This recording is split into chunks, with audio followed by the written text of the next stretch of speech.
I've been told this thing's like a virtual cameraman. Well, I'm starting to forget what people look like at this point, so as far as I'm concerned, it's good enough.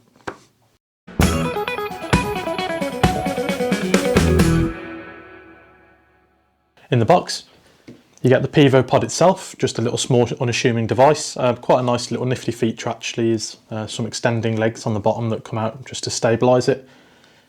For example, if you're using a heavier camera or you're scared it might topple over, it's pretty unlikely, but it could happen.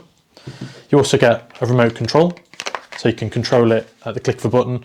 If you're not wanting to use the auto track feature, you can just use it as a pan tool or set it to auto rotate, anything like that. And then finally you do get the charging cable as well. So this is just a standard micro USB, I believe. Yeah, micro USB, just to charge the device. Nothing too complicated. So in addition, what you'd expect in one of the more advanced packs, so the starter or the full pack, is the standard smartphone mount. So what this means is that you can just attach this to the top of the Pivo, and instead of having this just standard device that you clamp your phone into, like there, you can probably see that, you get a slightly more advanced mount that you can rotate. This is probably what I'll be using for my phone. And then if you've got an action cam, what this effectively is, it's a smart mount but with an action cam mount above it, which means you can mount a camera as well. So although your phone is actually what sort of sends the commands to the hub itself to do the tracking, you can then mount an action camera on top and it will track that as well. What I've actually gone out and done, and I'm hoping this works, is I've purchased an action cam adapter, just a standard tripod screw, so then I can mount my Sony ZV1 to that and see if that works. So fingers crossed. It did come as a surprise to me though that they actually didn't send the device with a standard mount, as well as offering an action cam mount, offering a tripod mount as well, but a tripod mount, sorry. So yeah, hopefully that'll come in a future edition, but yeah, for now, I think the adapter will do just fine. I am now using the Pivo in face tracking mode. I've got the Pivo mounted on the tripod that came with the startup pack, which is being useful, and I'm recording the actual movement of the camera itself, or movement of the pod itself, with my Sony ZV1, just with my Rode Wireless Go audio attached as normal. So as you can see, what the device tries to do is follow your face in the frame and keep you reasonably in the centre. Now there are a couple of different settings to explore. So there's one that I won't really be testing now, but that is a horse follow feature, actually finding a horse in an image and following it. Obviously if there are multiple horses in the image, I would expect it to have trouble. In the same way, if there were multiple faces in this image, I would expect the camera to have trouble tracking. The second mode that is of somewhat relevance to this video is the body tracking. So if I look away and I walk off screen, I wouldn't expect the camera to follow me. Okay, it's actually done its best, it's tried, so let's mark that down as a failure. But what this is actually doing, you can see it's on the screen, it's focused on my face, it's not focused on my body. Whereas next, what I'll try to do is change that setting to focus on the body and see how well it follows me then, although that actually was surprisingly and remarkably effective. So the device is now tracking my body. I would say there's not really a major difference here.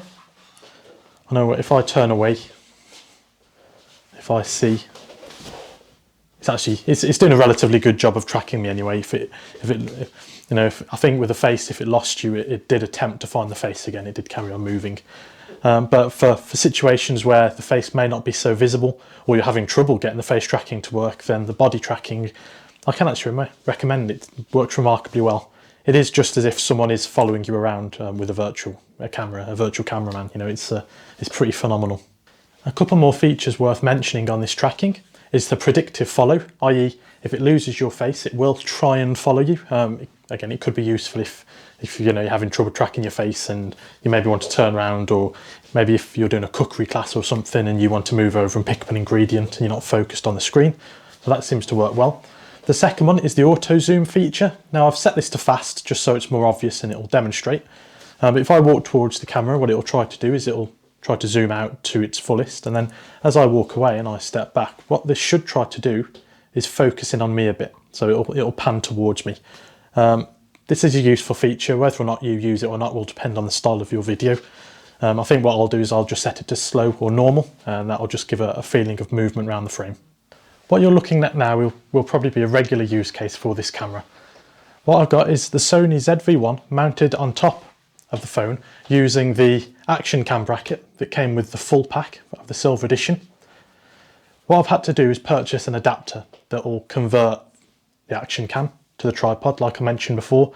So it's not perfect, but it does actually do the job. So the app isn't recording at the moment, it's just in passive mode, it's just recording my face. But as you can see, because the camera is mounted on top recording, it's getting the action just like you'd expect. And actually it seems to be working fairly well. Combined with the image stabilisation built into the ZV1, it does seem to be following me around fairly smoothly. What you do lose from this type of setup is the auto zoom. So if you do need the auto zoom, it will have to be connected to the phone using the app. But otherwise, if you're just happy for it to follow you around like I am, I'm more comfortable walking around when I'm talking, then it does work perfectly for you. Interestingly, this type of effect could be combined with an effect in perhaps Premiere using post-processing, whereby you can add jitter to the camera and you could add some realism to the experience and make it look like someone's holding a camera if you wanted. Again, that's down to your creative differences, whatever fits. One of the interesting features on this is called Clone.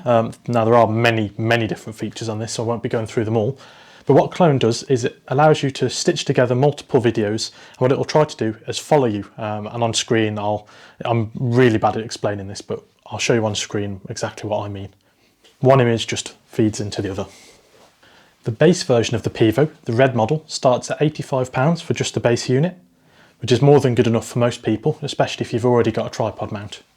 From then on, you can add slightly more items as the packages get more expensive, up into £175. Again, for the red version with the full package, including everything I've got here. For the Silver edition, which is the one that I purchased, you're just looking at £20 on top of each package. And the main difference here is the power of the motor in the device. So with the Silver edition, you can rotate slightly more quickly. So if you're tracking for sport, you might be more interested in that. And it also does allow you to have smoother movement at slower speeds compared to the red model. I don't have both on hand in front of me to actually compare the two, but there are plenty of references online to back up that fact. Can I recommend this device? Well, the real question is, how can I not? As you can see, I'm using it now. It's very straightforward, it's very practical. I've just got it mounted in front of me. I barely have to turn the tripod because the device can turn 360, and it gives you the freedom to move around the room and do whatever you want. Now, as a presenter, this gives your video a bit more dynamicism, but again, for tracking sports, anything like that, it is absolutely essential. Now, there are more premium products out there by Move and See, for example, the Pixio or the Pixum, depending on your use, the Solo Shot for those of you horse riders. But I would say for an interior space that's not too large, i.e. the device can still see your face on your phone with a reasonable zoom, then this is absolutely perfect. For example, teaching in a classroom, anything like that, I could see this working well. For anything outside at significant range, particularly for those of you horse riders or perhaps professional footballers or football teams or anything like that do wish to record, something larger may be more necessary. Something like your camera isn't going to be able to focus on a particular item particularly well. So for example, a horse at a distance may not track so well. In that case, you might be more interested in a more traditional model. But for interior, to be honest, I don't think you can beat this for the price. It's auto tracking.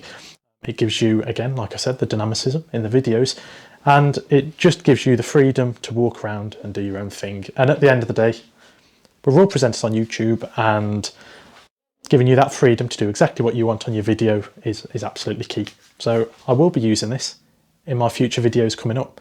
So if you want to see more of them, please like and subscribe. But for now, I'll just leave you the last message, and that is stay safe, and I'll see you next time.